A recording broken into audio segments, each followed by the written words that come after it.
सच्चिदानंद सदगुरु साईनाथ महाराज की जय। ओम साईराम। मित्रों, आज का ब्लॉग आप सभी हमारे साईं परिवार के लिए विशेष लाभकारी और कल्याणकारी है, क्योंकि आज के ब्लॉग में हम अपने साईं परिवार के लिए बहुत ही विशेष उपाय लेकर के आए हैं। साईं बाबा की पूजा में कुछ कार्य हम बताएंगे जो आपको करना है, जिसके माध्यम से आपके घर परिवार में जो भी सदस्य हैं जिनके कार्य में बाधाएं आ रही हैं या जिनकी किस्मत साथ नहीं दे रही है, कार्य बनते बनते बिगड़ रहा है या परिवार में लगातार वैमनस्य फैल रहा है, विचारों में एकता नहीं है, परिवार में कलह का वातावरण है, दाम्पत्य जीवन की दिक्कत है, संतान प्राप्ति की दिक्कत है, किसी भी समस्या के लिए आप इस उपाय को करें। और इस उपाय में बहुत ही सावधानी और बहुत ही आसानी से इस उपाय को करना चाहिए, क्योंकि उपाय बहुत ही इजी है लेकिन करना इसको बहुत ही सावधानी से है।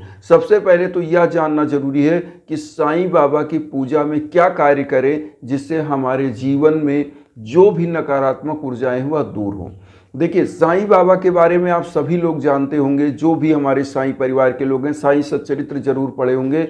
लेकिन मैं यहाँ पर एक चीज़ कहूँगा कि बाबा की जो लीलाएं हैं, जिसका वर्णन हेमाड पंथ जी ने साईं सच्चरित्र में किया है, उनमें अगर आप एक चीज़ बहुत ही कॉमन चीज़ देखेंगे तो बाबा ने सबके लिए परोपकार का कार्य किया है।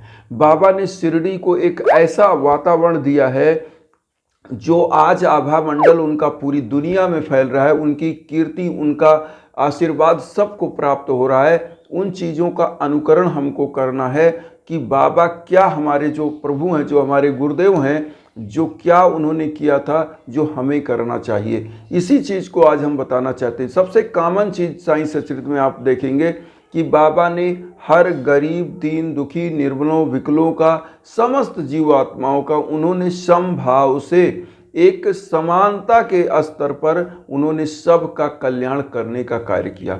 बाबा के दरबार में जो भी जाता था उसके लिए वो क्या करते थे, उदी देते थे, उनकी समस्याओं को वह सुनते थे और अपने ईश्वर से, साईं बाबा खुद त्रिकालदर्शी थे, मैं आपको बताऊं, योगी थे, ब्रह्म थे, जो कि उनका वो यहाँ रहते थे। लेकिन उनको आपने सुना होगा, एक कथा थी साईं सच्चरित्र में, मैं बता दूं उसके बाद उपाय बताता हूँ।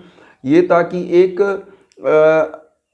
मतलब लोहारन थी जो कहीं और थी और वह अपने बच्चे को ली हुई थी और भट्ठी चला रही थी। जो भट्टी होती है ना, जहाँ लोहा गर्म होता है, उसको खींचने के लिए उसको बोलते धौकनी, तो वो खींच रही थी। और वहाँ पर हुआ क्या, उसका बच्चा नीचे खेल रहा था और भट्टी में उसका पति जो है लोहा गर्म कर रहा था। अचानक से बच्चा लोहे उसी भट्टी में गिरता है और बाबा क्या करते हैं, अपनी धूनी में अचानक से हाथ डाल देते हैं और वहाँ पर श्यामा वगैरह जो बाबा के शिष्य होते हैं वो बैठे होते हैं। अचानक चिल्लाते हैं, अरे देवा ये क्या कर रहे हैं। बाबा ने बोला कि एक बच्चा ऐसे ऐसी स्थिति में था, वहाँ गिर गया, उसको बचाने के लिए हमने वहाँ हाथ डाला। तो आप इसी से समझ सकते हैं कि बाबा के साईं सच्चरित्र में जो चीज़ें बताई गई लीलाएं, वो यह दर्शित करती हैं कि बाबा हर जगह सर्वत्र हैं। बस उनको आप ध्यान करेंगे, वो उनका हाथ आप तक पहुंचेगा। तो यहाँ पर सबसे बड़ी चीज़ 11 वचन की बता दें। बाबा ने खुद कहा है, मुझे सदा जीवित ही जानो, अनुभव करो सत्य पहचानो। बाबा क्या कहते हैं, मेरी शरीर समाधि में चली जाएगी लेकिन फिर भी आप मेरी अनुभूतियाँ पाएंगे, मुझे याद करोगे, जैसे ही सच्चे हृदय से याद करोगे मैं वहाँ रहूँगा। तो आज इस उपाय को जो हम लेकर के आए उसको सच्ची श्रद्धा और सबरी के साथ आपको करना है। उपाय क्या है, देखिए, सबसे पहले जिन जिन परिवारों में जैसे युवा बच्चे बच्चियां हैं, अगर जॉब के क्षेत्र में दिक्कत है, दाम्पत्य जीवन का दिक्कत है, या आपके घर परिवार में संतान प्राप्ति की दिक्कत है, ग्रह की बाधा है, क्या करना चाहिए। सबसे पहले बाबा की पूजा में ये कार्य आपको करना है, ध्यान देना है। घी का दीप आप सभी लोग प्रज्वलित करते हैं, धूप बत्ती प्रज्वलित करते हैं, ये कॉमन चीज़ होती है पूजा की। और तिलक चंदन आप लगाते हैं, ये भी कॉमन होती है। तो यहाँ बाबा को पीला चंदन आपको लगाना है। उपाय को किसी भी दिन कर सकते हैं, दिन किसी भी दिन साईं का यह उपाय। अगर गुरुवार का दिन है तो सबसे अच्छा है, नहीं है तो किसी भी दिन इस उपाय को कर सकते हैं और इस उपाय को परमानेंट जीवन में धारण कर लीजिए। बहुत ही इजी उपाय है। अब इसको मैं बता रहा हूँ क्या करना है। सबसे पहले आपने सब कुछ ले लिया, जैसे मैंने बताया, घी ले लिया, धूप बत्ती ले लिया, घी का दीप जला दिया, उसके बाद लोटे का जल चारों तरफ छिड़क लिया, बाबा को पीले आसन पर स्थापित किया, पीला पुष्प अर्पित करिए, पीला चंदन लगाइए। उसके बाद आप एक नारियल लीजिएगा और एक वस्त्र दान के लिए आपको रख देना है। वस्त्र दान, वस्त्र दान में किस प्रकार का वस्त्र होना चाहिए? बाबा गुरु है और गुरु का जो प्रतीक होता है वह पीला होता है, तो थोड़ा सा पीला छीट ही हो, किसी भी कलर का कपड़ा हो, अगर उसमें पीला ना लगा हो तो थोड़ी सी हल्दी किसी किनारे पे किसी कोने में लगा दे थोड़ी सी, तो वह पीला मान लिया जाता है। जैसे हमने ये शर्ट पहना है तो ये अलग कलर का है, लेकिन इसमें थोड़ी सी हल्दी लगा दें तो ये शुभता एक हो जाती है इसकी, इसमें गुरु तत्व की प्रधानता हो जाती है। तो कहने का मतलब इसमें थोड़ी सी हल्दी किसी किनारे पे आप कपड़ा जो लें उसमें कोशिश करें पोशाक कैसा हो कि मतलब ऊपर का वस्त्र नीचे का वस्त्र भी हो। वस्त्र दान से क्या होता है? आपके घर परिवार के ग्रह कष्ट, शारीरिक कष्ट, मानसिक कष्ट सब उस वस्त्र दान के साथ चले जाते हैं। नारियल को क्या करें? किसी मंदिर में दान कर दें या किसी मंदिर में चढ़ाकर फोड़कर प्रसाद भी कर दें। बाबा को नारियल अति प्रिय था। जब पूजा करें, पूजा में क्या क्या करना है? सबसे पहले वस्त्र आपने चढ़ाया, नारियल चढ़ाया, अब पूजा क्या करेंगे? डेली की पूजा जो आप करते हैं वह कर सकते हैं।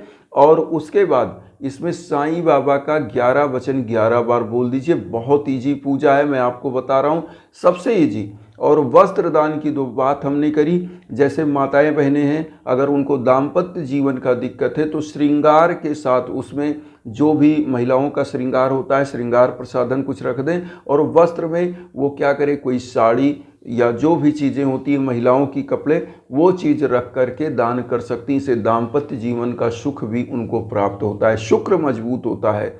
और हमारे घर की जो माताएं बहनें होती हैं, ये मान्यता है वह शुक्र का प्रतिनिधित्व करती हैं। जिस घर की माताएं बहनें सुखी होती हैं और उनके श्रृंगार अच्छे रहते हैं, डेली अपना अच्छे से नहा धो करके कपड़ा पहनना, प्रभु के सम्मुख पूजा करना, ऐसी माताओं बहनों का हमेशा उस परिवार का सौभाग्य आगे वृद्धि करता है। जहाँ पर नारियों का असम्मान होता है वह परिवार कभी आगे नहीं बढ़ता। इसीलिए मनुस्मृति में भी लिखा है, यत्र नारी पूजन्ते रमन्ते तत्र देवता। जहाँ पर नारियों की पूजा होती है, स्त्रियों की पूजा होती है, वहाँ पर देवताओं का वास होता है। तो ये चीज़ आपको जानना है। तो माताओं बहनों को हमेशा मतलब ये होना चाहिए, नहाने धोने के बाद अच्छे से करीने से बाल करें, कंघी करें। उसके बाद अपना, अगर शादीशुदा हैं तो सुहाग की चीज़ें मस्तक पर होनी चाहिए, अपने कलाई में होनी चाहिए, और अच्छे से कपड़े पहने और प्रभु के सम्मुख पूजा करते रहें। और दान के लिए माताएं बहनें यही जो मैंने बताया ये करेंगी तो दाम्पत्य जीवन। और जो हमने वस्त्रदान बताया वो चीज़ें, वो वस्त्रदान समस्त लोग कर सकते हैं, चाहे युवा बच्चे बच्चियाँ हों जिनकी शादी ब्याह नहीं हो रही है, दिक्कत है, जिनके संतान की प्राप्ति में दिक्कत है, जिनकी बाधाएं चल रही है, वो करें।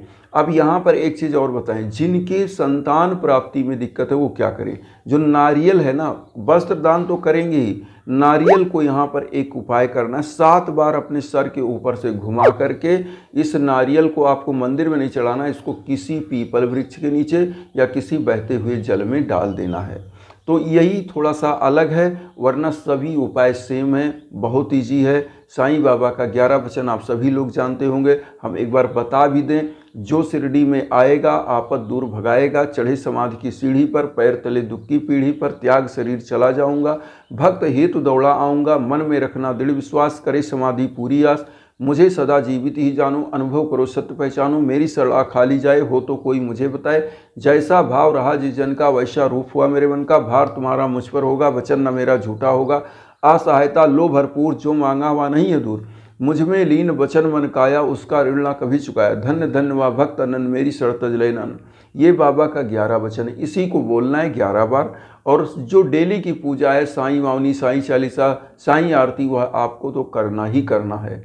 और ये 11 वचन 11 बार बोल के कपड़े दान, नारियल का दान, और जो माताओं बहनों को संतान प्राप्ति में दिक्कत है वो 7 बार घुमाएं। अब यहाँ पर एक विशेष जो हम सूचना हर वीडियो में बताते हैं आप लोगों को कि कहीं भटकना ना पड़े, हम इंस्टाग्राम का इसीलिए लिंक देते हैं कि उस पर आप आइए। जब भी जीवन में किसी प्रकार की भीषण बाधाएं हैं, ये जो छोटी छोटी पूजाएं हैं ये तो ज़रूर करना चाहिए, इससे आपकी आस्था बढ़ती है। तो इन चीज़ों को जब आप करते हैं प्रभु की कृपा बनती है। लेकिन जब आपके जीवन में भीषण बाधाएं होती हैं तो उसके लिए बड़ी पूजा का आयोजन होता है। उसको करने के लिए क्या है, हमारे इंस्टाग्राम पर आइए, जैसे यज्ञ याजन हवन पूजन। जब आपके नाम पर संकल्प होता है और संकल्प होने के बाद आपके नाम गोत्र पर उस मंत्र का जाप होता है, उस पर टारगेट करके, तो वह ऊर्जा आप तक पहुंचती है। आपके जो भी भाग्य की बाधाएं हैं वह समाप्त होती हैं, कार्य बनने लगता है। चाहे संतान प्राप्ति हो, चाहे शादी ब्याह में दिक्कत हो, चाहे घर परिवार में लड़ाई झगड़े कलह का वातावरण है, धन की समस्या चल रही है, तो इसके लिए यह चीज़ होता है। तो आप सभी लोग हमारे इंस्टाग्राम पर संपर्क करें। और एक चीज़ जो हम सभी लोगों से आह्वान करते हैं कि वसुधैव कुटुंबकम की भावना जो हम लेकर चल रहे हैं, उसमें आप सभी लोग चैनल को सब्सक्राइब करके अपना आशीर्वाद दीजिए। उन साईं भक्तों तक वीडियो को जरूर शेयर करिए जो किन्हीं कारणों से कष्ट में, दुख में। इसी भावना के साथ ओम साईं राम।